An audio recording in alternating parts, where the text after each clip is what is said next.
Hey y'all, Cannon here with DC by Foot. I'm at the World War II Memorial because I thought you'd like to know a little bit more about it, a little bit more about visiting it here.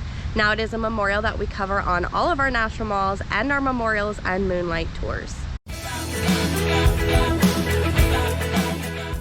While it is still considered a veterans memorial, it is also dedicated to the women who went to work in the factories, or children who planted victory gardens for fresh vegetables.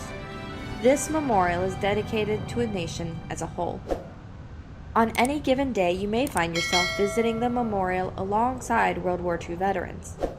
Honor flights are very common, and on occasion there may be wreath layings or band performances. It's an especially moving way to visit this memorial. The southern side of the memorial is dedicated to the Pacific Theater. Here you will find quotes from generals who fought in Asia, as well as some of the major battles, like Iwo Jima, Okinawa, and Midway. The battles are placed roughly in the order that they took place. Likewise, the northern side of the memorial is dedicated to the Atlantic Theater. This location was initially controversial. It was afraid that the memorial would block the views and disrupt the public space that had been used for demonstrations and protests in previous years. In front of the memorial, just along the road at 17th Street, you'll see a large plaque explaining why the memorial is located here.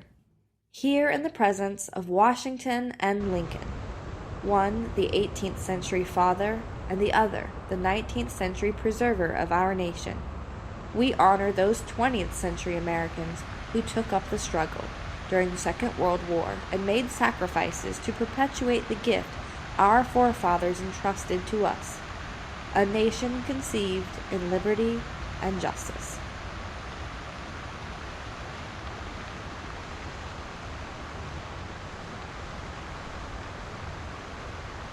Here are 14 bronze reliefs on either side, with a chronological depiction of life during World War II, both at home and abroad. You'll see the rainbow pool fountain in the center. This is a reconstruction of a fountain that was here before the memorial was built. Let's start with the surrounding 56 pillars that represent the states and U.S. territories during the war. In the 1940s, Alaska and Hawaii were not yet states, and the Philippines were an American territory. The columns are joined together at their base by a thick bronze rope, which symbolizes the great unity of the country during those dark years. This rope is an important symbol, as American states and territories are scattered across the globe, with multiple languages, cultures, and customs. The one thing that they all certainly shared in common was the U.S. military uniform.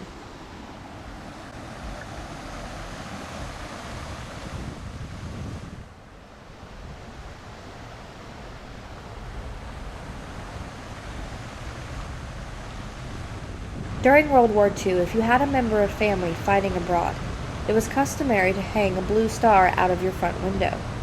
If that family member died, the blue star was replaced by a gold one. It's an old American tradition that is still with us today. On this wall are 4,048 gold stars.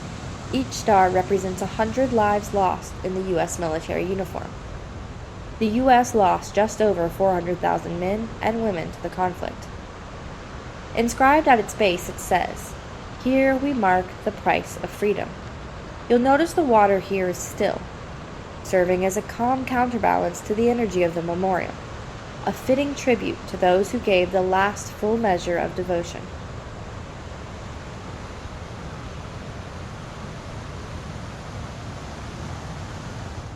Now you may be trying to figure out what exactly is the order of the columns of the U.S. states and territories.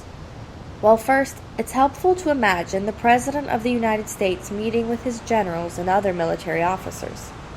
The President would sit at the head of the table. To his right would be the highest ranking officer. To his left would be the second highest, and so on and so forth until the lowest ranking officer was seated. Here in this memorial, the head of the table is occupied by those who paid the ultimate sacrifice. The states and then territories are listed in the order that they then entered the Union, alternating side by side. You will see 4 eagles with garland in their beaks holding up a large wreath. This is a laurel wreath, a symbol of victory and peace. Directly underneath is Nike, the Greek goddess of victory. She is holding a broken sword and stepping on the helmet of Mars, the god of war. There are sunbeams radiating from behind her, representing the dawn of a new day. From each pillar hangs 2 different styles of wreaths, one made of oak and the other made of wheat. The oak wreath symbolizes the nation's industrial strength, while the wheat wreath represents our agricultural strength, both of which combine to help win the war. The wreaths alternate inside and out from pillar to pillar. It's easy to get to if you're already visiting the National Mall, but it's also a really good place to start a visit to the memorials. The 2 closest metro stations, Smithsonian on the blue, orange, and silver lines, and Farragut North on the red line, are both a 15 to 20-minute walk. The memorial is also a stop on many of the hop-on, hop-off bus lines. We think the best way to visit the World War II Memorial is to join us on a walking tour of the National Mall. We see this memorial on our daytime mall tours and our Memorials and Moonlight tour. It's a frequently asked question. Is the World War II Memorial better during the day or night? Our answer? Both. You can get more of the history and symbolism during the day, but it is beautiful at night. You'll find restrooms and ranger stations to the south of the memorial, behind the Pacific Arch. These close at night, but the memorial itself is open 24/7.